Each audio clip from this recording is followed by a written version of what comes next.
Iamutep, Iti, et bienvenue à tous les internautes de l'Académie de la culture noire. Aujourd'hui, nous allons parler sur une émission très bien particulière. C'est une émission où on a parlé du rapport entre l'intuition et notre cerveau qui se trouve dans le ventre. Voilà, j'ai bien dit, le cerveau qui se trouve dans le ventre. Et de vraiment voir comment ne pas utiliser notre intuition, parce qu'on est dans un ère où les gens n'utilisent pas leur intuition, n'utilisent pas leur sixième sens. Et qu'est-ce que ça crée dans le ventre, justement? Parce qu'aujourd'hui, beaucoup de personnes ont des problèmes de digestion, des problèmes même pour manger, même pour simplement pour digérer, avoir des problèmes de ventre. On sent comme si on a des choses qui nous mangent dans le ventre, ou on se sent pas très bien. Mais souvent, on banalise tout, dans le sens que tout pour nous est relié à manger. Tout pour nous est relié à ce qu'on fait à l'extérieur. Mais on prend pas le temps de associer ce sentiment-là à une énergie qui est plus élevée, qui peut être le sentiment qu'on reçoit par rapport à non ce qu'on est en train de faire, mais par rapport à ce qu'on devrait faire. Douane Cher. Douane Cher, oui. Un sujet très très important, au point qu'aujourd'hui la science moderne a reconnu qu'il y a un cerveau dans l'estomac. C'est que la science moderne reconnaît aujourd'hui, la sagesse antique africaine kamite l'avait toujours reconnu. Nous sommes des couches kamites Congo. Et notre sagesse antique l'avait toujours reconnu depuis très longtemps que les cerveaux ne se trouvent pas, disons je voulais dire, les premiers grands cerveaux ne se trouvent pas dans la tête, mais dans le ventre. C'est quoi un cerveau? C'est un centre de conscience. Le cerveau au niveau de la tête, c'est un lecteur de données. Il lecte les données, il adapte ou interprète la réalité. Mais pour les centres de conscience, c'est au niveau du ventre. Et cette méconnaissance porte à des problèmes assez importants. Beaucoup parlent de l'énergie du cœur. C'est-à-dire, par exemple, on ne fait pas beaucoup attention, on fait beaucoup attention au cœur, parce qu'on sait que quand ça fait mal, c'est fort. On fait attention à la tête, mais on fait très, très, très attention au ventre et on mange n'importe quoi. Cela songerait aujourd'hui si les gens arrivaient à réaliser que les premiers centres, les cerveaux les plus grands se trouvent dans le ventre et pas dans la tête. Le ventre nous permet, par exemple, de savoir nous réguler. Aujourd'hui, il y a un problème de constipation. Quand quelqu'un est constipé, c'est un signal du ventre que tu n'es pas dans le bon environnement. Quand tu es constipé, ça dit que tu n'es pas, on appelle le stress ventral. Quand vous avez du stress ventral pendant très longtemps, on va vous dire changer de travail. Pourquoi? Parce que vous n'êtes pas dans le bon environnement. Nous devons apprendre maintenant à invertir notre connaissance. Le ventre, c'est le centre le plus important et ce qui rentre dans notre ventre doit être très bien soigné. Notre nourriture doit être notre point de départ. Une nourriture malsaine apporte à une mauvaise santé. Manger des choses que l'on ne connaît pas développe l'ignorance. Manger des choses que l'on ne connaît pas développe l'ignorance. Les ventres, c'est les centres les plus importants. Et les ventres, j'ai aujourd'hui parlé d'une des fonctionnalités. Les ventres nous informent sur notre environnement, pas la tête. La tête discrimine. Il juge par rapport au niveau des connaissances que nous avons. La tête est un lecteur qui décide par rapport au niveau des informations que nous avons. Notre cœur a un centre énergétique important, mais il est entouré de ce qu'on appelle le complexe biochimique. Mais par contre, notre ventre, lui, il est isolé et lui, il capte les fréquences et les vibrations. C'est comme ça, quand on va dans une maison hantée, on va voir un coup à l'estomac. On serre une main à quelqu'un, on va sentir, c'est comme s'il y a une grippe, c'est comme si quelque chose touche à l'estomac, il y a une pierre, on dit souvent, j'ai senti une pierre à l'estomac. C'est parce que les fréquences que votre ventre a de cette personne est mauvaise. Vous êtes arrivé dans une maison, directement les ventres réagissent. Vous arrivez quelque part, vous n'arrivez pas à aller facilement à la toilette. Parce que le corps n'a pas confiance.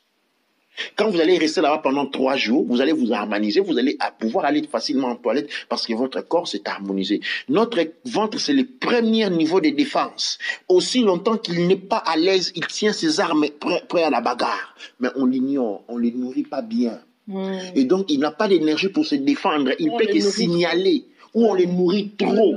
On fait que manger. On l'empoisonne avec l'alcool. On l'empoisonne avec l'alcool, avec le sucre. Il ne sait plus vous défendre. Mais cependant, il tient toujours à faire son travail. C'est pourquoi j'ai dit, dans le cas à la Lafayette, souvent je dis aux gens, écoute, vous devez apprendre à vous fier de votre ventre. Quand vous allez quelque part, vous serrez la main avec une personne, vous avez une forme, vous sentez, il y a un mouvement dans le ventre, ce n'est pas une bonne personne. Vous allez quelque part, allez quelque part, vous rentrez dans cette maison-là, les ventres bougent. Ce n'est pas un bon endroit. C'est pourquoi, généralement, quand vous voyez dans les criminels, les criminels développent cette habilité à un niveau très élevé. Au point où beaucoup de gens pensent que quelqu'un, je ne sais pas si c'est un ésotériste, non. Il est être en relation avec son ventre. C'est être connecté au cosmos. Et le cosmos t'informe sur les moindres petites choses qui se passent autour de soi. C'est très intéressant parce que, justement, c'est quand j'ai écouté comment tu as raconté ça à quelqu'un d'autre que je me suis dit, on doit absolument partager ça parce que je me suis reconnue. Je me suis reconnue dedans et je me suis dit, si moi je me reconnais dans cette conversation, bref, où tu parlais de cette connexion-là pendant que je suis entrée, et je me suis dit, et combien d'entre nous peuvent se reconnaître dedans? Donc je me suis dit, absolument, on doit faire une émission. Parce que moi, en grandissant, j'ai toujours eu des problèmes d'estomac. J'ai beaucoup eu des problèmes de ventre. Et des fois, je sens que pour une situation ou une autre, j'ai soit un problème de constipation, un problème de digestion, où j'ai beaucoup d'acide qui sort de mon ventre, où je sens un nœud, un creux, où je sens la tristesse dans le ventre, mais pas dans le cœur. Ça signifie qu'on est en train de vivre dans un environnement qui vibre d'une fréquence énergétiquement négative. Et sans pour autant être en mesure de résoudre ça. Et donc, au final, c'est qu'au cours de beaucoup de temps, comme on continue avec, alors le système se détruit directement parce qu'on n'écoute pas d'abord et on ne l'aide pas et on pense seulement à le traiter, à le surpresser. Pendant que toutes ces réactions-là, des fois, ce sont des messages que notre corps nous donne à nous, mais nous, on ne veut pas écouter le message. Qu'est-ce qu'on fait? On veut surpresser donc ce sentiment-là. Cet instinct, ce mécanisme, c'est un véritable mécanisme, et je parlerai plutôt d'une fonctionnalité, d'un attribut. Ce n'est pas seulement un sentiment, ce n'est pas un réflexe, c'est un mécanisme, c'est un attribut, c'est comme une jambe, c'est comme un bras que nous devons apprendre. Nous devons aujourd'hui apprendre à changer les rapports avec notre ventre.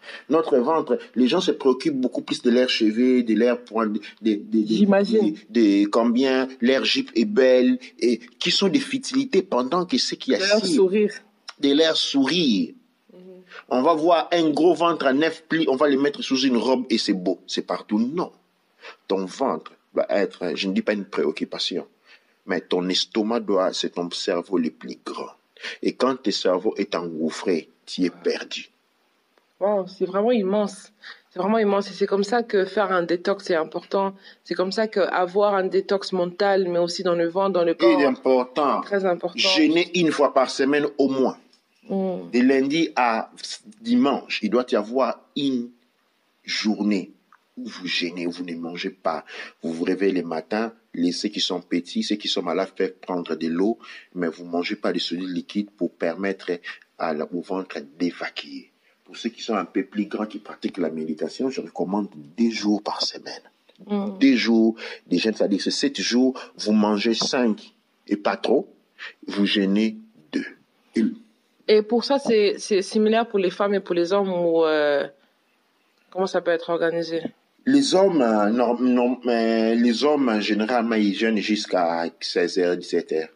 Les hommes doivent aller jusqu'à 19h ou 20h. Pardon, tu peux répéter, les femmes, ils jeûnent jusqu'à 15h, 16h. Okay. Et les hommes? Les hommes vont jusqu'à 19h. 19h, ok. Il est important Et les femmes qui sont enceintes, qui sont en train d'allaiter ou de nourrir les enfants, généralement n'ont pas besoin de jeûner. Non, quand on est d'allaiter, on est en train de nourrir les enfants, pendant cette période-là, on n'a pas besoin de faire des jeûnes. Enceinte, ouais. Donc c'est très important à marquer parce que ça, c'est donne aussi ça. Mais aussi, comment faire pour développer cette connexion à son ventre? Comment faire pour se reconnecter à cette information et comment faire pour commencer à écouter? Comme je dis, il est toujours là.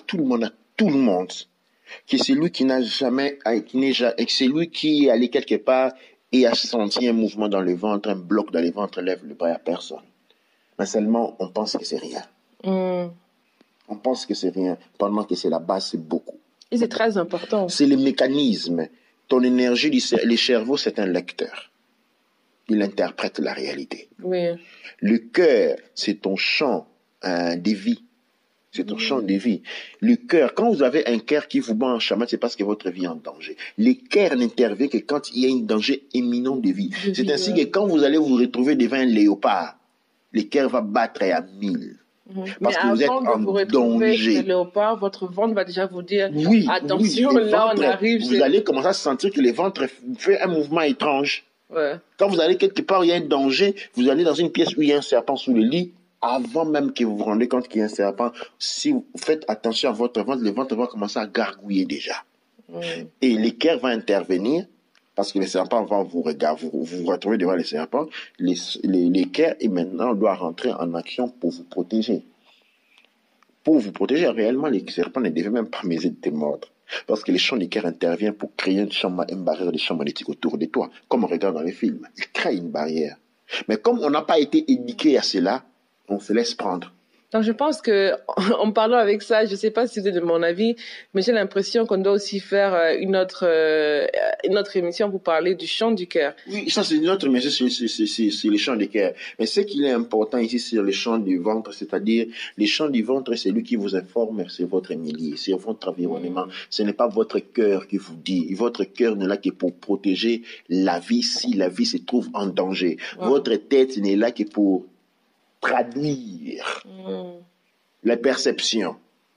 C'est ce qui, comment on dit, voyez dans les bateaux, il y a ce qu'on, pour guider les bateaux, qu'on appelle ça, votre volant, c'est votre ventre. Donc la guide. En fait, le volant se trouve au niveau du ventre. Votre volant, c'est le ventre. C'est le ventre qui vous dit, ici c'est bon, ici c'est bon. Votre centre, votre milieu. Ouais. C'est le ventre qui vous dit, ici c'est bon, ici, c'est mauvais. Quand vous vous sentez mal, vous vous courbez parce que le ventre vous dit courbez-vous. Courbez-vous, le ventre vous tire. Vous sentez, vous tire vers le bas, courbez-vous. Le ventre, c'est votre guide. Il guide votre expérimentation. Le cœur protège la vie qui a été mise en vous. Le cerveau vous traduit la réalité. Voilà vos 3 instruments de navigation. Dua Nature. Dua Nature. Dua Amon Ra. Dua Nem Ercher.